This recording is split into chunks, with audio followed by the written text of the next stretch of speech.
Shalom, Godly Family yang dikasihi Tuhan. Bersyukur atas anugerahnya. Jika saat ini Tuhan masih memperkenankan kita untuk menikmati teh hangat, teduhkan hati, hadirkan semangat.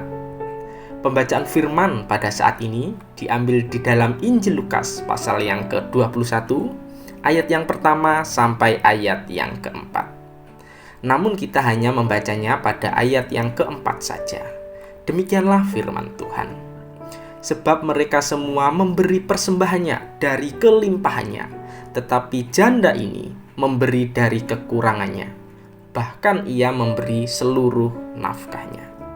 Saudara yang dikasihi Tuhan, sebagai orang percaya, mempersembahkan sesuatu dalam ibadah merupakan salah satu hal yang sering kita lakukan. Dalam beberapa dekade ini, tidak sedikit orang Kristen memiliki konsep yang kurang tepat ketika mempersembahkan sesuatu kepada Allah, karena dipengaruhi beberapa hal, seperti ketika mempersembahkan akan dikembalikan oleh Tuhan berlipat kali ganda, atau membantu Tuhan supaya operasional rumah Tuhan dan persekutuannya tetap berjalan dengan baik. Namun pertanyaan yang terpenting ialah, apakah dua konsep pemikiran ini berkenan di hadapan Allah? Tentu saja kurang berkenan. Ketika kita merenungkan dalam Injil Lukas pasal yang ke-21 ayat yang pertama sampai ayat yang keempat, menceritakan bagaimana Yesus berada di bait Allah, di mana ia memperhatikan banyak orang mempersembahkan uang mereka kepada Tuhan. Pada waktu itu ada 7 kotak persembahan.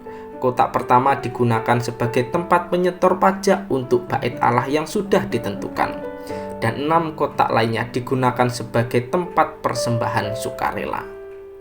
Tentu banyak orang yang mempersembahkan uang mereka di kotak persembahan sukarela, baik orang kaya yang banyak mempersembahkan dari kelebihannya, maupun seorang janda miskin yang mempersembahkan 2 peser uang yang dimasukkan dalam kotak, di mana dari kekurangannya, yang setelah mempersembahkannya, ia tidak memiliki yang lain lagi.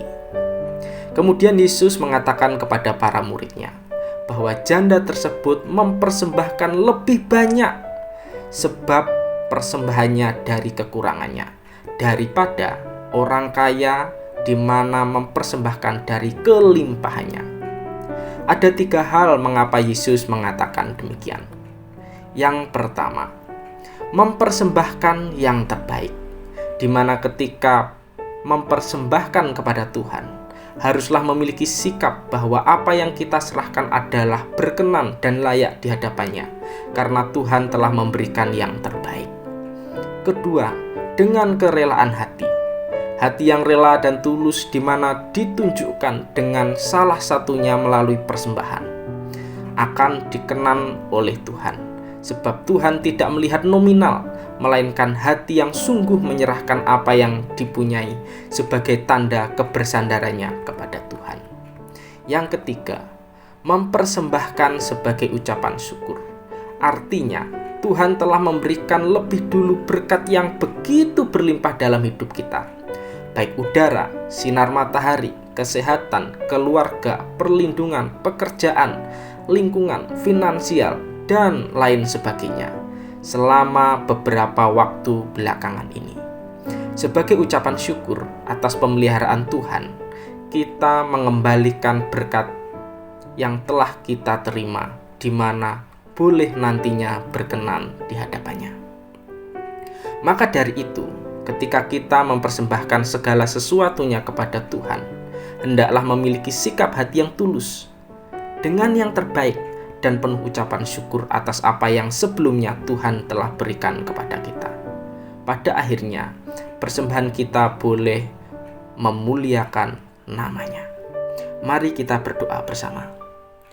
Tuhan, kami menyadari, terkadang ketika mempersembahkan sesuatu kepada Engkau, kami memiliki sikap hati yang kurang ikhlas, kurang baik, dan mengharapkan lebih pada masa yang akan datang. Ajarkan dan bimbing kami ketika mempersembahkan sesuatunya dengan sikap hati dan konsep yang benar, sehingga dapat memuliakan nama-Mu. Di dalam nama Tuhan Yesus, kami sudah berdoa. Amin.